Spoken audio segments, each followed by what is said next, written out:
Good morning. ഇന്ന് ഞായറാഴ്ചയല്ലേ, നമുക്കൊരു special breakfast ആയാലോ? ഒരു ദോശ, സാധാരണ ദോശയല്ല, പനീർ മസാല ദോശ. ആ പനീർ മസാല ദോശ എനിക്ക് നല്ല ഇഷ്ടമാണ്. അതിനെന്തൊക്കെയാ വേണ്ടേ? ദോശമാവ്, ചെറുതായി അരിഞ്ഞ ഇഞ്ചി, പച്ചമുളക്, സബോള, മല്ലിയില, തക്കാളി, പിന്നെ പനീർ കഷ്ണങ്ങൾ. ഇനിയിപ്പോൾ എങ്ങനെ ഉണ്ടാക്കുക? അതോ, നമ്മളൊരു പാൻ അടുപ്പത്ത് വയ്ക്കുക. അതിൽ 2 സ്പൂൺ വെളിച്ചെണ്ണ ഒഴിക്കണം.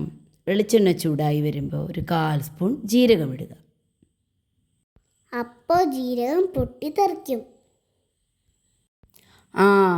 ജീരകം പൊട്ടിക്കഴിയുമ്പോൾ അരിഞ്ഞു വെച്ച സബോള, ഇഞ്ചി, പച്ചമുളക് എന്നിവ ചേർത്ത് വഴറ്റുക. വഴറ്റുമ്പോൾ നമ്മളൊരു ഇത്തിരി ഉപ്പ് അതിലിടണേ. ഓരോന്നോരോന്നായിട്ട് ചേർത്ത് കൊടുത്താൽ പോരെ? അത് മതി. എല്ലാം നല്ലോണം വഴന്ന് വരണ വരെ നമ്മൾ ഇളക്കി കൊടുക്കണം.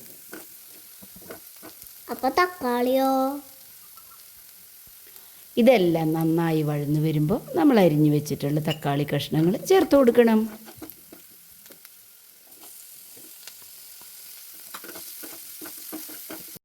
എല്ലാ കഷ്ണങ്ങളും നന്നായി വെന്ത് പാകമാകാൻ ഒന്ന് അടച്ചു വയ്ക്കാം. അടപ്പ് എവിടെ? ദാ ഇവിടെ ഉണ്ടല്ലോ. ഇനിയൊന്ന് അടപ്പ് തുറന്ന് എല്ലാം കൂടി നല്ലോണം ഇളക്കി യോജിപ്പിക്കാം. എല്ലാം വെന്ത് പാകമായല്ലോ. ഇനി നമുക്കിതിൽ പൊടികൾ ചേർത്ത് കൊടുക്കാം. ഇത്തിരി മഞ്ഞൾപ്പൊടി, മുളക് പൊടി, കുറച്ച് മല്ലിപ്പൊടി, ആവശ്യത്തിന് ഗരം മസാല, ഇതെല്ലാം ചേർത്ത് നന്നായി ഇളക്കി യോജിപ്പിക്കുക. അധികം എരിവ് ചേർക്കണ്ട, എനിക്ക് എരിയും. ഇനി ചേർക്കണില്ല, ഇത്ര എരിവേ ഇടണുള്ളൂ. ഇതിന് ശേഷം നമ്മൾ പൊടികളൊക്കെ നന്നായി വഴറ്റി പച്ചമണം മാറുന്നത് വരെ ഇളക്കി യോജിപ്പിക്കുക. അരിഞ്ഞു വെച്ച കുറച്ച് മല്ലിയിലയും കൂടി ചേർക്കണം. പൊടികൾ കരിഞ്ഞു പോകാണ്ടിരിക്കാൻ 2 സ്പൂൺ വെള്ളവും കൂടെ ചേർത്ത് ഒന്ന് വേവിച്ചെടുക്കുക.